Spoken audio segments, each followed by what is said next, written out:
Кече жөн эле мындай такси айдаган, ашпозчу болуп иштеген биздин мекендештерибиз Мончодо жөн эле барып эс алып аткан жеринен суроо сопку жого жөн эле омон менен жанагы дружниктер келип жапайычылыкча, зөөкүрлөрчө сабап биздин жарандарды көрмөлөтүп ошол жерде кордоду. Мына азаттыкка чыккан биздин жарандардын интервьюларын да окуп чыктым азыр мен.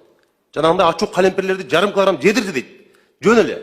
Эмнеге десе, силер бизге жакпайсыңар деп.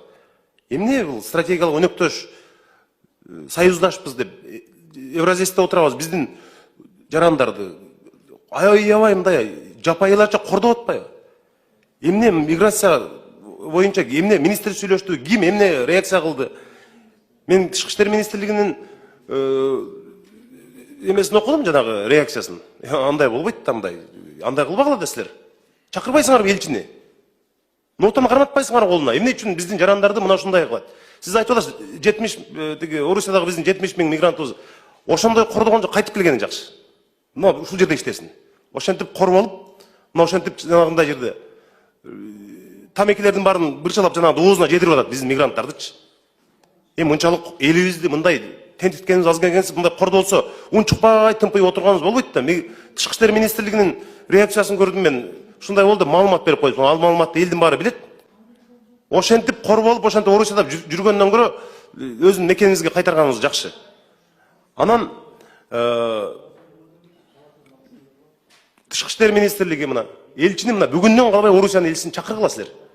Чакырып нота карматыш керек. Бул эмне деген мамиле биздин жарандарыбызга Орусиядагы? Кордоп атпайбы мисалы?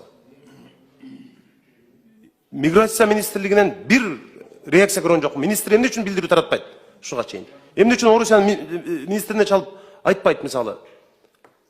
Сакалдарын кыркып атат ошол жерде. Мына менде бир 50ден ашык видео жөнөтүштү. Бүт ошол жерде ишкер балдарчы.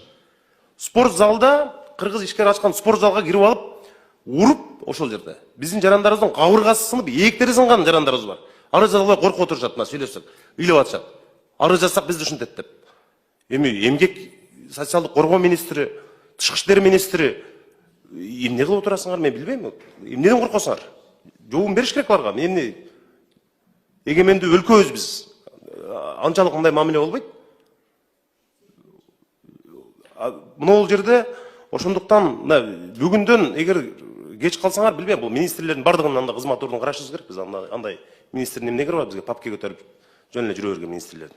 Тең ата сүйлөшпөйсүңөр барып. Мен мындай таң калам да ошого. Мына камакта жаткан балдар боюнча, мына трак айдагандар боюнча Тышкы иштер министрлиги тез арада жообун бергилечи ушулар. Эмне болду булар?